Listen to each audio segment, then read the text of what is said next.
friends, Pastor Andy here. Welcome to Making It Simple. Great to be with you today as we begin a brand new teaching series, Trusting God in the Storm. We're going to be building over the next several lessons the concept of not just walking through the storm, but what it means to literally be in the storm and still maintaining our faith. That's a very difficult place to be. We're going to talk about this obviously from a biblical example, the story of the disciples being in the boat and Jesus walking on the water and calling Peter out to the water. We're going to break that down a little bit over the next several lessons. But what I want us to think about is that over time in our lives, every single one of us have witnessed a storm. In other words, we've seen it. Whether we've literally actually watched it from the window of our house, maybe we've been on a boat, maybe we've been driving down the road, or maybe we just watched Twister. But the bottom line is we've all witnessed a storm.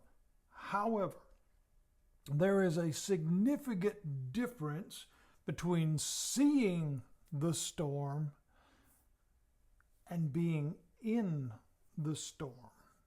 There's something about the safety of shelter or a distance where it's far enough away that provides a level of comfort. But when it starts getting wet, when you can feel the rain pelting against your skin, when you can feel the wind blowing through your hair or lifting you up, or something serious about that. There is something uncertain about those circumstances as we see trees begin to sway and you don't know if they're going to maybe come out of the ground and the waves are crashing against the shore.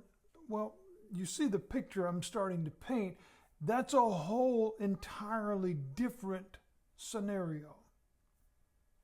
How does that apply to life? Because everything that we do here at Making It Simple is life application. You know, we just came out of the beauty of simple and we talked about everything.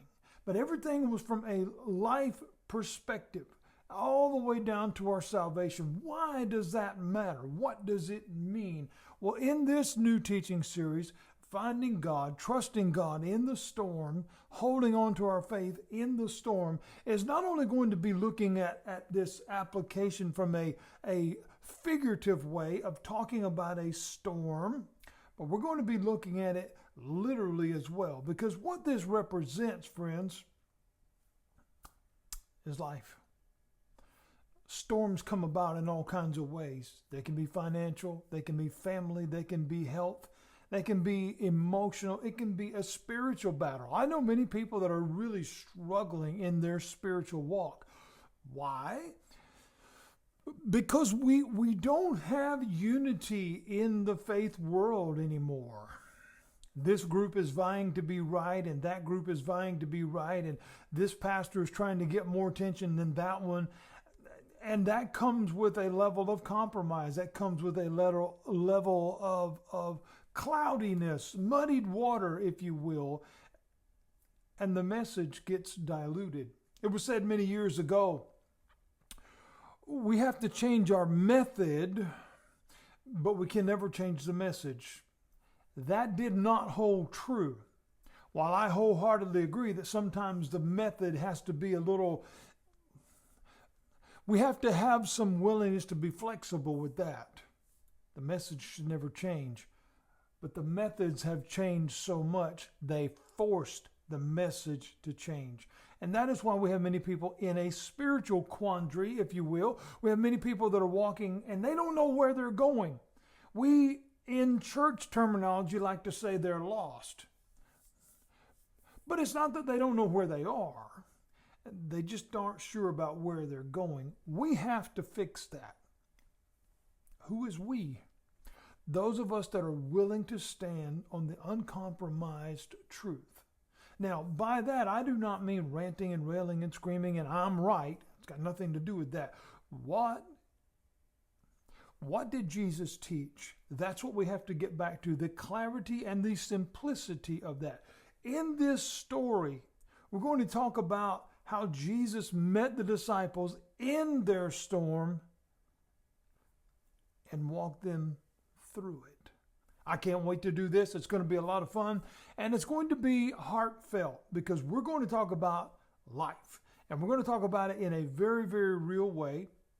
And I hope and pray that I can reveal some things to you, not only through this passage of scriptures here, that we're going to see a very familiar story, but maybe in a very, very personal way that we can say, wait a minute, that could be me. That's going to be the whole point of this story. Finding God, holding on to God in the storm. God bless you. Lord willing, we're going to start this lesson tomorrow right here at Making It Simple.